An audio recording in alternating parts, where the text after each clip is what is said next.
Mr. Chair, Yes. short Honorable Jojo Lara. Mr. Chair. Mr. Chair. I believe, is that DSDV sa Yes, Villano? yes, Mr. Chair. Yes, Maybe, yes, you are I recognized, agree with DSDV. DS Dong regarding the creation of a technical working group. And pero ang may kulang naman po doon, the one I've suggested kanina, yung River Basin Control Office. Because they're the ones who's in charge of all of this and they have a master plan. So gusto ko sana sila yung talagang patawagin natin, including the Secretary of DNR. Yun lang, Mr. Chair. Yes, we assure Deputy Speaker D.B. Sabillano that we have taken note earlier to include the members of the officers of RBCO. Of course, we want no less than the cabinet secretaries, since this is a point of national interest that we need to assess here. So we want the no less than the cabinet secretaries of the various agencies involved. So yun ang sa sunod na hearing po natin. So thank you po. At this point, we will now recognize the Honorable Deputy Speaker Dong Gonzales. Mr. Chair, Yes, Honorable Jojo Lara. bago po si DS Dong, gusto ko lang pong ipaalam din na I came up with na hawak ko po yung Cagayan Valley Flood Mitigation Master Plan. Na-prepare po ito ng Regional Development Council noong 2006. Sa next hearing po natin, baka pwede din po natin na anyayahan ang NEDA po siguro, no? Itanong ko din kung anong extent ng natupad po ito na na-prepare nila. No, I think it was approved February 2006. Ito yung Cagayan Valley Flood Mitigation Master Plan 2006 to 2030. Ano po? So hawak-hawak ko ito, Mr. Chair, no? Pwede ko pong ibigay sa committee ito para sa next hearing, at least meron po kayong mga ganitong kopya. So yun lang po. Tsaka yung kung pwede ko din pong i-manifest, total nandito na rin si Director Monmon Ariola, yung report din na na-prepare din ng JICA for Cagayan River. Yeah. No? Yun lang, Mr. Chair. Maraming salamat po. Yes, thank you, Honorable Jojo Lara. We do have a copy of the Cagayan Riverine Zone Development Plan 2005 to 2030. Yan po ba yung inyong binabanggit? Cagayan Valley Flood Mitigation Master Plan 2006 to 2030. Yes, please, if we may request from your good office a copy, please. Yes, ipa-email ko na ASAP sa iyo, Mr. Chair. Yes, yes, thank you. That would be very much helpful. And of course, Honorable Jojo Lara, pakiusap naman na matulungan naman kami sa mga local chief executives pag-imbita. Yes, Mr. Chair, sabi ko nga, kahit anong galing ng isang leader, kailangan sama-sama tayo dito. Iba pa rin pag nagsama-sama. Katulad niyan, coordination is the key. No, kahit na merong abiso ang Pag-asa o ang NIA, kapag hindi bumaba po dito sa baba, lalo na yung information po na nakakarating sa ating mga barangay is water level, no? 12 meters, 13 meters. Hindi po maintindihan ng mga kababayan po namin dito yun. So better na ma-coordinate po ng gusto sa local chief executives on a layman's term para mas maintindihan nila kung saan aabot talaga yung tubig. So it's all about coordination din po ang isang factor. So anyway, Mr. Chair, kung sino man ang imbitahan natin, sana makapunta din po sila sa susunod na pagdinig natin. So maraming salamat po. Maraming salamat muli, Honorable Joseph Jojo Lara. Next to be recognized will be again Deputy Speaker Dong Gonzales, to be followed by Congressman VG Lacson, and to be followed by the Honorable Romeo Momo. So again, may I now recognize the Honorable Deputy Speaker Dong Gonzales. Maraming salamat, Mr. Chairman. Mr. Chair. Mr. Chairman. Yes, may I know who is... Yeah, this is Mark Go. I'm supposed to interpolate after Jojo, Mr. Chair. Actually, nauna ako kay Jojo Lara pero Yes. nauna ko na siya. Ako ang nauna anyway, we dapat. will accommodate the Honorable Mark Go. Yeah, I Your- think we'll have Kongdong. Yes. Okay, that will be Sana okay. kayo kanama pa. will Ikaw, include ikaw muna, sige. Ako naman. Sige, sige. Anyway, salamat. Salamat, Mark. At continue. salamat. At yung sinabi ni DS Sevillano, DV, yung sa River Basins Flood Control System, kasama na yun sa Public Works. Yun yung OP mo, kaya yung motion ko, kasama yung lahat ng different agencies. Alam mo, the sentiments of the people now in Northern Luzon, it's like also the sentiments of the people of Central Luzon and the whole country and in Metro Manila.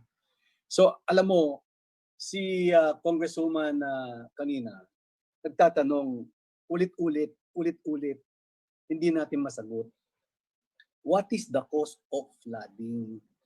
Ano ang pinagmulan ng flooding? Bakit dumubog lahat ng bayan at probinsya? Alam nyo, in 1972, I was only 10 years old that time. Mayroong pinakamalakas na typhoon. Ang pangalan niya is Barang. Yung Barang na yon, lahat ng tubig nasa Central Luzon. Ilang linggo po yon, 7 days. Pero ang tanong ko lang po ngayon, si Ulysses, ilang araw lang po umulan. I want to ask this question, of course, to the NIA. Number one question, and to Pag-asa. Meron mo ba kayong computation kung how much volume na rainfall na bumagsak sa Northern Luzon? Number two, ilan po ang kapasidad? How much volume yung sinasabi niyong Magat Dam? Para ma-estimate lang po natin. Rainfall, volume, plus Magat Dam inside the reservoir, ilang volume po yun? I heard you, General Bisaya, na yung lalim po ng Magat Dam is 193 meters.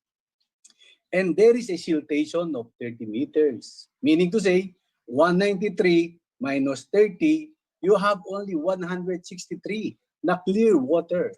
Meaning to say, nakasilt na. Siltation yung 30 meters. Ang tanong ko po dito, kung normal yung panahon, I have two questions sa previous number 3. Kung normal yung panahon, ano ho ang height ng Magat Dam, Mr. Chair?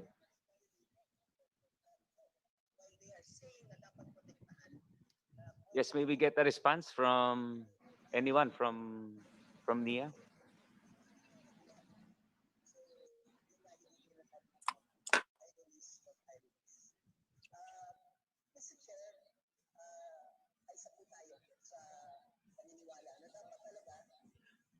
According to our engineers, Mr. Chairman, during the wet season is 190 and during the dry season, nakaano po sa 193. So you're saying of 190 cubic or 190,000 cubic of water, Mr. Administrator? The elevation, Mr. Chairman. Ano po? Elevation po, elevation. I'm asking po the total volume of the water inside the dam.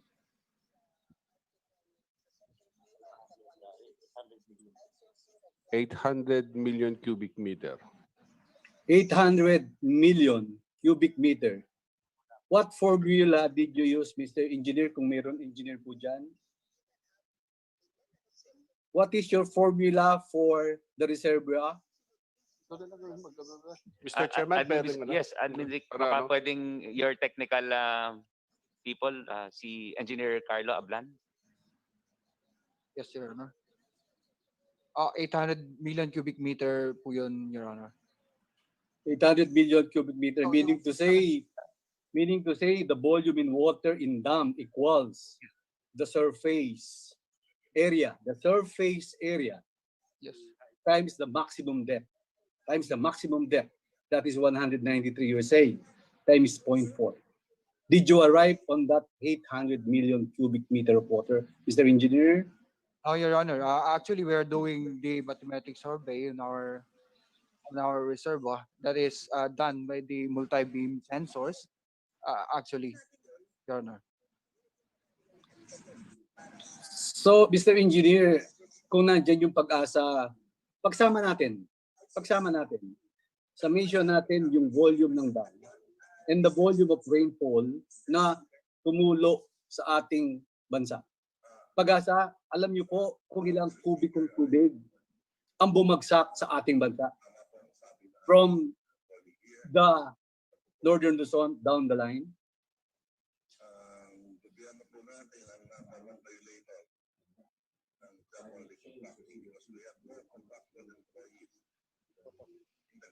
Pag-asa, andyan po yung Pag-asa, Mr. Chair. Yes, Admin Malano, you may... May I correct the understanding of the owner that the volume of Magat Dam is not, the depth is not 193, right? It's the level of the highest point during this time is 193, and it is ranging from 160, the lowest one. Because it's siltated already. Naka-siltation na tayong 30 meters, kaya 163 na lang. Meaning to say, barado na yung 30 meters po. Tama po. Kaya 163 na lang yung computation natin. Sige, continue. Yung 193 po is from mean sea level po yon. Oh, So less yung ground sea level. bed nung ang tawag nito yung basin, yun yung pinaka-depth niya. Okay, 193 meters. Oo. So yun po yung volume. Kung halimbawa surface area times the depth, yun po yung volume. Hindi po yun times 193 po. Hindi, sabi mo kasi, yung 193 kasi, yun ang height. Meaning to say, dalawang poste. Alam mo yung dalawang poste sa kalsada, 4 na poste yun. More or less, 4 na poste yun. 50 times 4, that is 200 meters. Minus 7, that is 193 meters. Isipin mo ang lalim nun, ano? Yung 193. Yung surface area, kaya tinatanong ko, kung talagang 800 million cubic. Remember, 8 million cubic of water in the dam, plus the water na dumating po na ulan. Kaya tinatanong ko po kayo, kung ilan yung kubiko, kailangan po alam natin. Kung yung rainfall po doon sa basin during the time is 100. Not only the basin, sir, not only in the basins, the entire area. Hindi nyo malaman kung ilang volume na tubig ang tumulo. Kung hindi na po natin alam, tanong natin kay Kuya Kim. Pero alam po natin sigurado yan. What I mean, Mr. Chair, what I mean basin po yung buong kabuuan po ng Cagayan River Basin na 27,000 square kilometers. At yung po, kung i-average po natin yung buo na yon ay nasa nung panahon na yun is 160 millimeters. So, bilan mo yung total lahat ng volume ng tubig. Yung galing lahat sa area na yan, plus yung sa dam, na pumunta po sa amin sa Central Luzon, na pumunta sa Pampanga River, at pumunta sa Manila Bay, at pumunta sa Marikina, at pumunta sa NCR, at lumubog po buong Pilipinas. Yun ang tanong ko para ma-resolve ho natin. Sige na.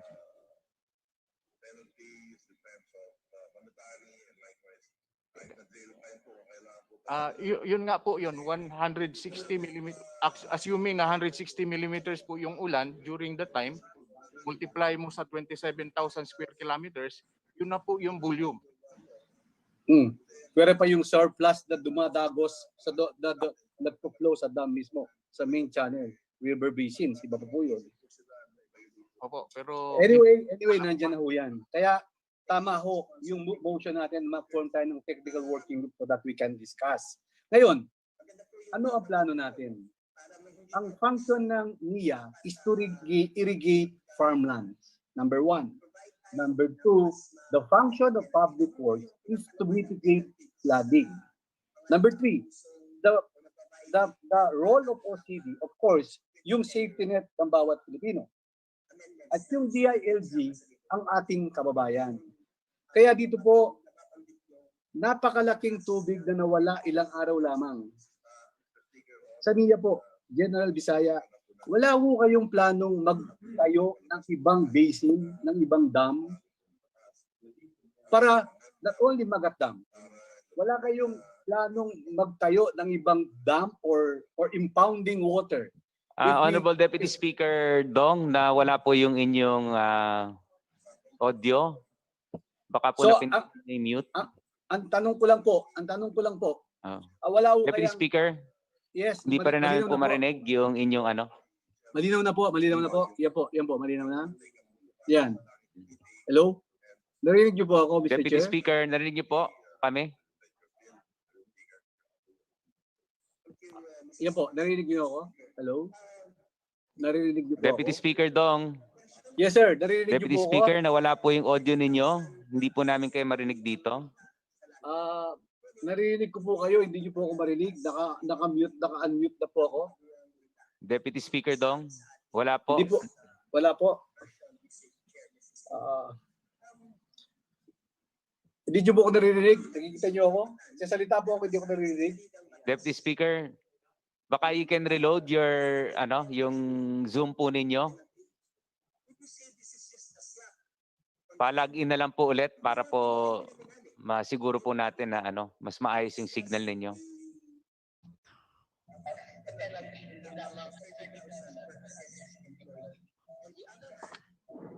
Yan, malinaw na ba? Malinaw na ba? Narinig na ba ako? Hindi pa. Mr. Chair? Deputy Speaker, Yes, sir. Narinig niyo po ako. Malinaw na. Malinis na ba? Hindi yung wala pa rin? Deputy pa rin? Speaker, hindi namin marinig po yung audio ninyo. Pwede pong pa-relog in na lang po para masiguro po natin na maayos yung Sige. signal. Okay po, okay po. Okay po. Log in po ulit. Sige, sige. Thank you. Sige po, sige po. Deputy Speaker, pa-log in na lang ulit. Okay. Sige po. Okay. Log in po, pa-log in Okay. ulit. Sige. Okay. Thank you. So while waiting for the Honorable Deputy Speaker, Don Gonzales, may we now recognize the Honorable Mark Go. Yes, thank you, Mr. Chair. Thank you to Chairman Mark Imberga and Chairman Ramon Guicod the third. I have some few questions that I would like to ask our resource persons. First question. Chair Mark, Yes. is there a means that you can increase the volume from your Yeah. Am I okay now? Can you hear pwede me? pa pong a little higher sa volume po? Ito na po yung pinaka malakas na volume. Lakas ko lang po ang boses ko kung pwede. Sige po, please, yun na lang po. Sige po. Please continue, Okay. Honorable Yeah. Chair Mark. Yeah, Mr. Chair, my first question is, when was the dam organized in the country? The Magat Dam. Kailan po itinayo ito? Sa mga opisyal ng NIA o kaya sa sino po ang pwedeng sumagot yan? Yes, Admin. Mr. Chairman, it's the construction started in 1975 and became operational in 1982. So since 1982 po, when it was established, how many similar cases of flooding we had in the region that affected these provinces, specifically Cagayan and Isabela? Mr. Chairman, we have presented a while ago, meron po kaming 5 incidents na nangyari. One was in January 2006, wherein there was no typhoon but only monsoon rain. And the Magat Dam released about 5,726 cubic meter per second, but it is below doon po sa natanggap ng Magat Dam sa reservoir niya, yung inflow niya, which is 6,153 cubic centimeter. And the highest water level at Buntun Bridge in Tuguegarao, Cagayan, Mr. Chair, is about 12.22 meters. But in November 2008, there was again a monsoon rain, and we did not release any volume of water from Magat Dam, but the height of water at Buntun Bridge is higher than 0.3 meters than that the level in January 2006, which was 12.50 meters, Mr. Chairman. And then in 2009, when when the very strong typhoon happened again in Region 2, we released 8,068 cubic meter per second, and the level of water at Buntun Bridge was only 9.82 meters. So, nung hindi kami nag-release ng 2008, November, ang level niya po is 12.5. Pero nung nag-release kami ng 8,000 cubic meter per second, which is higher than what we released during the Typhoon Ulysses. Ang level lang po ng tubig ay 9.82. Now, in 2010, in November 2010, we released only 1,351 cubic meter per second, but the level of water at Buntun Bridge was 12.7 meters. Now, yung sa Typhoon Ulysses po, ang nailabas lang ng Magat Dam was only 6,706 cubic meter per second. And ito po ay controlled yung outflow niya because the inflow was 7,128 cubic meter per second. So, mas mababa yung nirelease natin nung Typhoon Ulysses than that during the Typhoon Emong in May 2009. But, yung level ng tubig sa Buntun Bridge was 13.2 meters, whereas during Typhoon Emong, it was only 9.82 meters. So yun po yung examples natin na mga ano. Okay, so ang ibig mong sabihin, we had flooding and several actions that you have taken in 2006, 2008, 2009. Honorable Congressman Mark, Yes. Yeah. we've also lost your audio. It's May we request yung ating IT? Mr. Chair, hindi kaya dyan ang problema, Mr. Chair? Kami naman maayos. we can hear you, and I can Me hear too, Mr. Chair. Mandong. Honorable Mark, we cannot hear your audio. Mr. Chairman, naririnig ko si Kong Mark, naririnig ko kayo, Mr. Chair. Baka ang problema po nandyan. Same here, Chairman. Naririnig namin ng malinaw. To our Baka kayo po ang, members, we will find the means to address the technical difficulties that we are incurring at this point. May we ask for your patience for the meantime? Yeah. Okay. Mr. Chair, I will shout from here. If may diferensya Mark, at ilang diferensya Mark Karela eh. Doon, okay. Yeah, I think you are also coming very clear, Kongdong. Yes, ikaw din eh. Baka sa kanila, boss.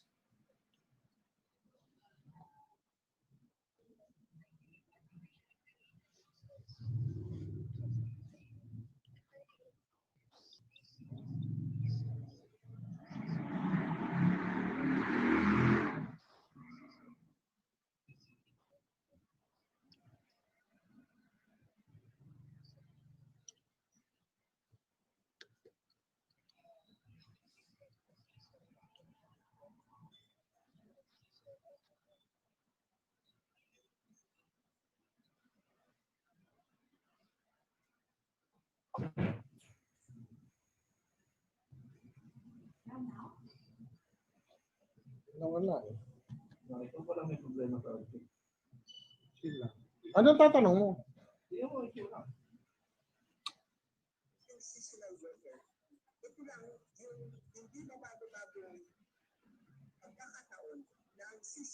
Kong Mark, can you hear us now?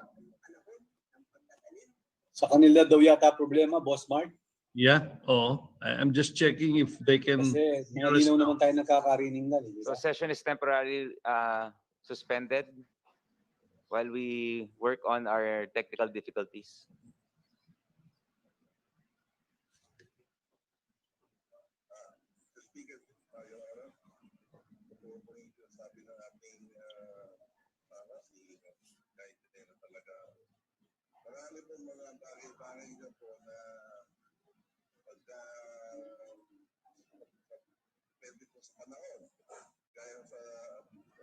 walang pagtatanim, tama po siya, na karamihan po dyan talaga contractor po ang ating mga kinuha mga workers po dyan, pati po doon sa pag-ani, dahil pagka naitanim na po, wala po masyadong gagawin ng mga tao, hindi pantayin lang po hanggang lumaki. Pagka para na po mapag-ani, ito po ay nangyayari po ulit, nakakuha sila ng mga trabaho, para lang po sa mga ito sa pagkakataon.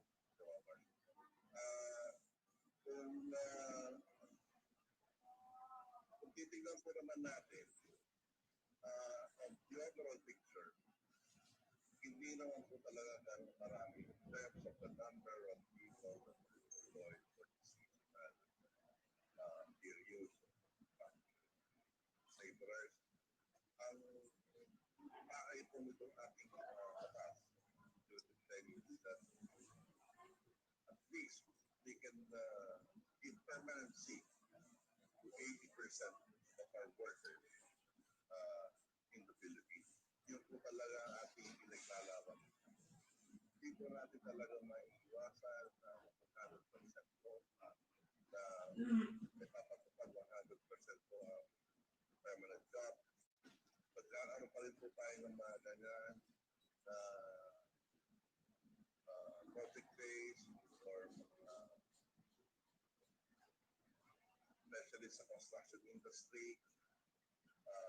Pero pag tinignan po natin yung overall picture po, talagang nalaman po natin dito na 80% ng ating mga magagawa ay naging permanente na po. Mr. Speaker, Your Honor. Thank you, Mrs. Sponsor. Thank you, Speaker. Actually, hindi na po, again, kung pag-redefine ng season sa ganitong paraan, naniniwala ang tinatawag ito ay lalong